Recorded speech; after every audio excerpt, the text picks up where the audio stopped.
Well, I think this issue of memories that people held associated with some of their personal stories and some personal past is important, and I think it's happening everywhere. But I'd like to ask a kind of a different question, and it's also, I think, related to at least my experience and your experience, because we are part of Woodrow Wilson Center. I think it's very difficult in the past to find an individual who we recognize for some very important achievements or some important contribution, but at the same time, maybe not a perfect man based on our today's values. So what do you think, how we should deal with these situations when there is someone who we would like to recognize for some very important achievement, but at the same time, there is a conflict between the values of today's society, modern society, and what the person was back then? Well, I think we need to start being explicit about this. I think part of the problem is that we tend to want to have heroes. And of course, all human beings are flawed. And we're talking about Woodrow Wilson, who had many international achievements, but he also he was a racist, and he oversaw policies which had a very detrimental impact on African Americans. So there's now a movement to rename a number of institutions that were named after Wilson.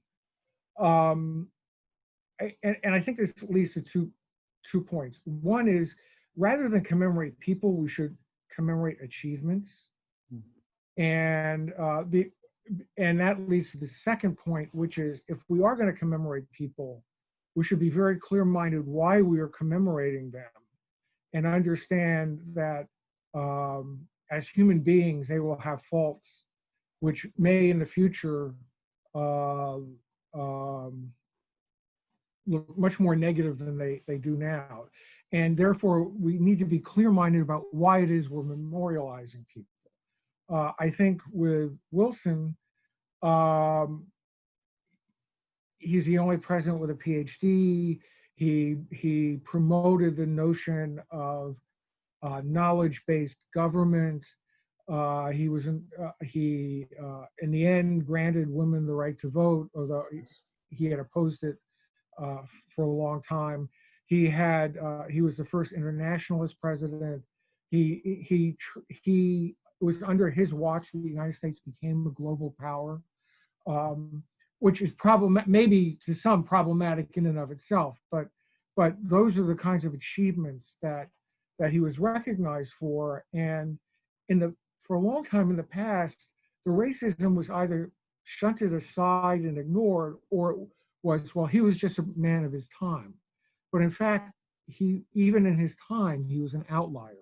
So I think we need to have serious conversations about why it is we put statues of people. You know, there's another example in Washington, a very interesting one because of its complications. The first statue to memorialize Lincoln was paid for by funds raised from former slaves. And the statue was put up behind the Capitol building in what's now Lincoln Park. And when the statue was dedicated, President Grant was there, Frederick Douglass, the African-American leader, spoke. And the meaning of that statue was always around, this was a statue purchased in gratitude by freed slaves. But the statue itself, if you just saw the statue, it shows Lincoln towering over a crouching slave. So people want to take it down. And there's a very interesting debate. The symbolism of that statue, which of course, what strikes us today is totally inappropriate, but then there's the back history of how it came about. And it would seem to me that, and it also was done by a relatively well-known sculptor, as a piece of art, it has value. It seems to me that that's something that can go in a museum where it can be explained. But that's another example of how, as times change, the meaning of statues change. And, Yes. and I think society needs to recognize that. Yes, even though it's sometimes it's very difficult because it's all turned into politics. I mean, we see Right. clearly this in the United States, and we see this very, very clearly in Russia and many other places, and yet not here in Colombia. And this is the last question I'd like to ask you, because after our conversation, the students will have their debates, and we, I think for the first time, as I was saying earlier, approaching the issue of those status that has a lot of political meaning for Colombia. Simon Bolivar, Thomas Mosquera, Sebastián Belalcázar. I mean, those people are associated with the proper idea of Colombia being an independent state.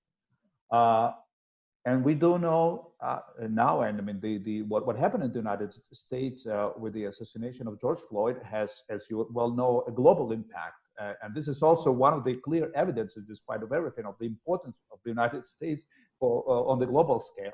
So we now have these debates. What shall we do? Shall those statues remain, or we should put some plate on them, or explain about those people? So what would you advise us to do? How would you suggest us we approach this kind of debate, precisely not to commit maybe some mistake that can be avoided? Well, I think in all of these issues that are so emotional and so political,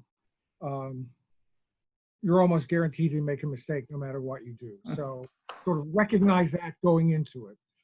But have a real debate about the meaning of those statues. Are there values that they represent that today's Colombia feels important to what the country is and what it symbolizes? Are there other ways of representing those values? You know, it's interesting, there's a big Robert E. Lee statue in Richmond, Virginia. It's been surrounded by a lot of controversy because it's not even clear who owns it. But earlier, before the recent demonstrations, the city and the state had hired historians, and their suggestion was to put up contextual information. So you would know the history of the statue and so on and so forth, but not to take it down. I think that is a possibility. I think we're past the point now where we are with the debate in our country where that is sufficient. But I think these are questions, I think it's important to understand that reasonable people can disagree about exactly what the solution is.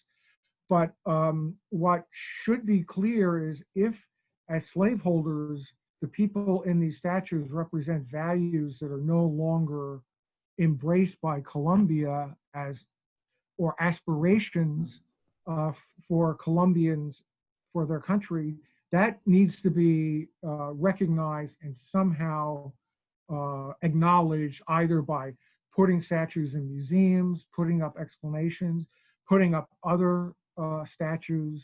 And I think the debate, actually, the process of doing this can be very positive.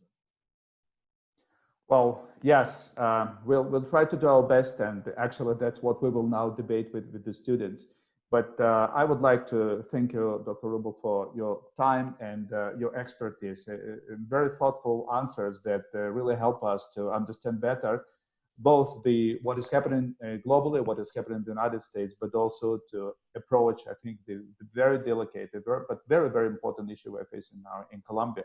And I hope very much that maybe after this post-COVID, one day you will be able to visit us. You are more than welcome to visit us, and we can discuss this. Yeah, thank you so much, and have a great day. And please stay safe. Yeah, You too. you. Yeah, Thank you. Bye-bye. Bye-bye.